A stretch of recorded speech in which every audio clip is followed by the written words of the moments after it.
राधे राधे। कुंज विहारी श्री हरदास। आज हम सभी भाद्रपद मास के शुक्ल पक्ष की एकादशी, जिसका नाम परिवर्तनी एकादशी भी है, वामन एकादशी भी है और पद्मा एकादशी भी है, इसकी पावन कथा का श्रवण करेंगे। आप सब अपना ध्यान बांके बिहारी जी महाराज के युगल श्री चरणों में केंद्रित करें और एकादशी की पावन कथा का आनंद लें। नमः कुंज विहारिण्यै, नमः कुंज विहारिणे, स्वामी श्री हरिदासाय गुरुणाम गुरुवे नमः। राधा मेरी स्वामिनी, मैं राधे जू को दास, जन्म जन्म मोहे दीजियो श्री वृंदावन को वास।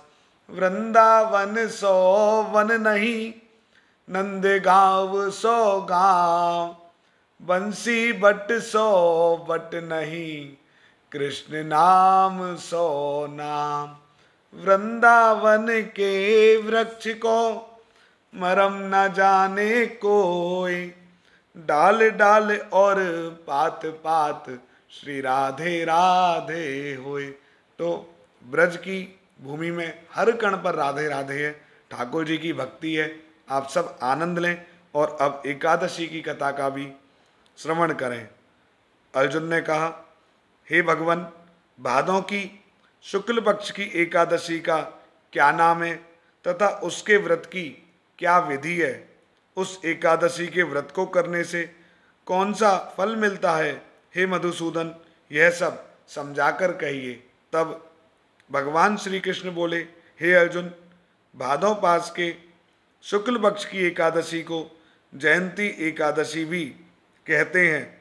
इस एकादशी की कथा के सुनने मात्र से ही समस्त पापों का नाश हो जाता है और प्राणी स्वर्ग का अधिकारी हो जाता है। इस एकादशी की कथा से नीच पापियों का भी उद्धार हो जाता है। यदि कोई धर्मपरायण मनुष्य एकादशी के दिन मेरी पूजा करता है तो मैं उसको संसार की पूजा का फल देता हूँ। जो मनुष्य मेरी पूजा करता है उसे मेरे लोक की प्राप्ति होती है, इसमें किंचित मात्र भी संदेह नहीं है। जो मनुष्य इस एकादशी के दिन श्री वामन भगवान की पूजा करते हैं वे तीनों देवता अर्थात ब्रह्मा, विष्णु, महेश की पूजा करते हैं। हे अर्जुन, जो मनुष्य इस एकादशी का व्रत करते हैं उन्हें इस संसार में और कुछ करना शेष नहीं रह जाता। इस एकादशी के दिन श्री विष्णु भगवान करवट बदलते हैं, इसलिए इसे परिवर्तनी एकादशी भी कहते हैं। इस पर आश्चर्यचकित होकर अर्जुन बोले, हे कृष्ण जी, आपके वचनों को सुनकर मैं भ्रम में पड़ गया हूँ कि आप किस प्रकार सोते तथा करवट बदलते हैं। आपके बलि को क्यों बांधा और वामन रूप धारण करके क्या लीलाएं की? चातुर्मास व्रत की क्या विधि है तथा आपके शयन करने पर मनुष्य का क्या कर्तव्य है, सो आप विस्तार पूर्वक कहिए। श्री कृष्ण भगवान बोले, हे अर्जुन, अब तुम पापों को नष्ट करने वाली इस कथा का श्रवण करो। त्रेता युग में बलि नाम का एक दानव था। वह अत्यंत भक्त, दानी, सत्यवादी तथा ब्राह्मणों की सेवा करने वाला था। वह सदैव यज्ञ, तप आदि किया करता था। अपनी इसी भक्ति के प्रभाव से वह स्वर्ग में इंद्र के स्थान पर राज्य करने लगा।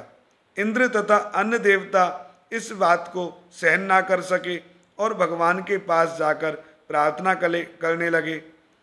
अंत में मैंने वामन रूप धारण किया और तेजस्वी ब्राह्मण बालक रूप में राजा बलि को जीता। इस पर अर्जुन बोले, हे जनार्दन, आपने वामन रूप धारण करके उस बलि को किस प्रकार जीता, वह भी विस्तार पूर्वक समझाइए। श्री कृष्ण भगवान बोले, मैंने वामन रूप धारण करके राजा बलि से याचना की, हे राजन, तुम मुझे 3 पैर भूमि दे दो, इससे तुम्हें 3 लोक के दान का फल प्राप्त होगा। राजा बलि ने इस छोटी सी याचना को स्वीकार कर लिया और भूमि देने को तैयार हो गया।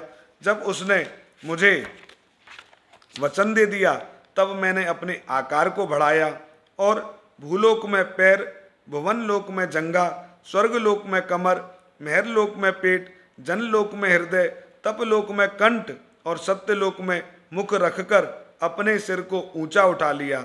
उस समय सूर्य, नक्षत्र, इंद्र तथा अन्य देवता मेरी स्तुति करने लगे। उस समय मैंने राजा बलि से पूछा कि हे राजन, अब मैं तीसरा पैर कहाँ रखूं? इतना सुनकर राजा बलि ने अपना सिर नीचा कर लिया। तब मैंने अपना तीसरा पग उसके सिर पर रख दिया और इस प्रकार देवताओं के हित के लिए मैंने अपने उस असुर भक्त को पाताल लोक में पहुंचा दिया। तब वह मुझसे विनती करने लगा। मैंने उससे कहा कि हे बलि, मैं सदैव तुम्हारे पास रहूंगा। भादों के शुक्ल पक्ष की परिवर्तनी नामक एकादशी के दिन मेरी एक प्रतिमा राजा बलि के पास रहती है और एक क्षीर सागर में शेष नाग पर शयन करती रहती है। इस एकादशी को विष्णु भगवान सोते हुए करवट बदलते हैं। इस दिन त्रिलोकी के नाथ श्री विष्णु भगवान की पूजा की जाती है। इसमें चावल और दही सहित चांदी का दान किया जाता है। इस दिन रात्रि को जागरण करना चाहिए। इस प्रकार व्रत करने से मनुष्य समस्त पापों से मुक्त होकर स्वर्गलोक को जाता है। वह स्वर्गलोक में जाकर सदैव चंद्रमा के समान प्रकाशित रहता है। उसको इस लोक तथा परलोक दोनों में यश मिलता है। जो इन पापों को नष्ट करने वाली एकादशी की कथा सुनते हैं उन्हें अश्वमेध यज्ञ का फल मिलता है। कथासार: व्यक्ति दान करे किंतु दान करके अभिमान ना करे। अहंकार व्यक्ति को ले डूबता है। राजा बलि ने अभिमान किया और पाताल को चला गया। इससे यह भी ज्ञात होता है कि अति हर कार्य की बुरी होती है। बोलिए श्री बांके बिहारी लाल की जय। आज की बहुत सुंदर कथा जिसमें हमने श्री बांके बिहारी जी महाराज के वामन रूप के दर्शन भी किए और वामन लीला का आनंद भी लिया।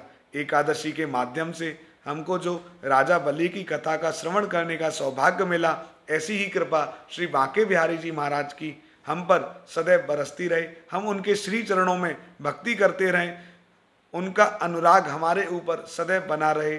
आज की वीडियो में इतना ही। श्री कुंज बिहारी, श्री हरदास।